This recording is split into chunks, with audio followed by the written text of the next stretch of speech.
மிக துல்லியமாக கணிக்கப்பட்ட உங்களுடைய ராசி பலன்களை உடனுக்குடன் தெரிந்து கொள்ள நம்ம தமிழ் ஹாரோஸ்கோப் சேனலை சப்ஸ்கிரைப் பண்ணிக்கோங்க. மறக்காமல் பக்கத்தில் இருக்கிற பெல் பட்டனை டச் பண்ணி ஆல் அப்படின்ற ஆப்ஷன் வரும், அதை அழுத்திக்கோங்க. அப்போ தான் நம்ம போடுற வீடியோக்கள் உங்களுக்கு வந்து கொண்டே இருக்கும். கும்பம் ராசியில் பிறந்த உங்களுக்கு 2026 ஏப்ரல் மாதம் 20ஆம் தேதி திங்கட்கிழமைக்கு பிறகு 10 நாட்கள் என நடக்கப் போகின்றது. உங்களுடைய குடும்பத்தின் நிலை எப்படி இருக்கப் போகின்றது? குரு பகவான் சனி பகவானின் பெயர்ச்சியை பொறுத்து குடும்பத்தில் நடக்கப் போகும் சம்பவம், குடும்பத்தை விட்டு பிரிய போகும் ஒரு உறவு, எதை செய்யணும் செய்யக்கூடாது அப்படின்றத பற்றி தெளிவாக பார்க்க போகிறோம். அதுக்கு முன்னாடி கும்பம் ராசியில் பிறந்த நீங்கள் எந்த வருடத்தில் பிறந்தீங்கன்னு கமெண்ட்டில் சொல்லுங்கள். மறக்காமல் இந்த வீடியோவை லைக் பண்ணிக்கோங்க. பெரிய அதிர்ஷ்டம் காத்திருக்கு. முதல்ல கிரக நிலைகளை பற்றி பார்க்கலாம். உங்களுடைய ராசியில் புதன் பகவான், ராகு பகவான், செவ்வாய் பகவானும், தன வாக்கு குடும்பஸ்தானத்தில் சுக்கிரன் பகவான், சூரியன் பகவான், சனி பகவானும், பஞ்சமஸ்தானத்தில் குரு பகவான், களத்திரஸ்தானத்தில் கேது பகவான், அயன சயன போகஸ்தானத்தில் சந்திர பகவான் என கிரக நிலைகள் அமைந்திருக்கின்றது.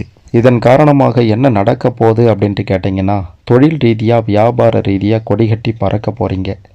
எடுத்து வைக்கக்கூடிய ஒவ்வொரு அடியும் வெற்றியில் முடிய போகின்றது.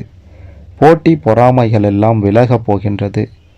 மிக மிக முக்கியமான விஷயம், எதிரிகளே இல்லை அப்படின்ற நிலை உண்டானா எப்படி இருக்கும்? தொழிலும் வியாபாரமும் சிறப்பாக இருக்கும், அப்படி தானே?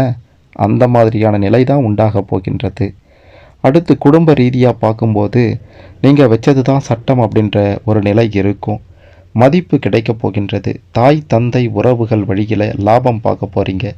சகோதர சகோதரிகள் பக்க பலமாக இருக்க போகிறாங்க. கணவன் மனைவி இடையே இருந்து வந்த அனைத்து பிரச்சனைகளும் அடியோடு விலகிடும். இதுநாள் வரைக்கும் தடைபட்டு இருந்த காரியங்கள் எல்லாம் தடைகள் நீங்கி நடக்கும். பிள்ளை பாக்கியம் இல்லையே அப்படின்ட்டு ஏங்கியவர்களுக்கு அதற்கான நல்ல செய்தியும் வந்து சேரும் அப்படின்றது உறுதி. உத்தியோகத்தில் ஒரு வேலையில் இருக்கீங்க அப்படின்னா சம்பள உயர்வும் பதவி உயர்வும் ரொம்ப ரொம்ப முக்கியம்.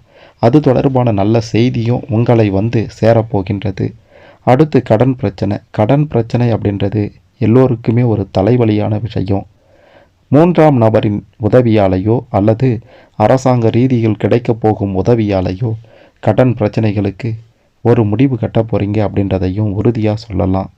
கடைசியாக குடும்பத்தை விட்டு பிரிய போகும் ஒரு உறவு, உங்களுடைய தந்தை வழி உறவினர்கள்கிட்டையும் மனைவி வழி உறவினர்கள்கிட்டையும் அல்லது கணவன் வழி உறவினர்கள்கிட்டையும் நீங்கள் கவனமாக இல்லை அப்படின்னா, உங்களுடைய பேச்சும் செயலும் இவங்கக்கிட்ட சரியாக இல்லைன்னா மிக பெரும் அளவிலான ஒரு பிரிவை சந்திக்கக்கூடிய ஒரு காலகட்டமாக இது இருக்க போகின்றது. ஆகையால் எச்சரிக்கையோடு இருங்க. பிரச்சனைகளையும் பிரிவையும் நிச்சயம் தவிர்த்து விடலாம்.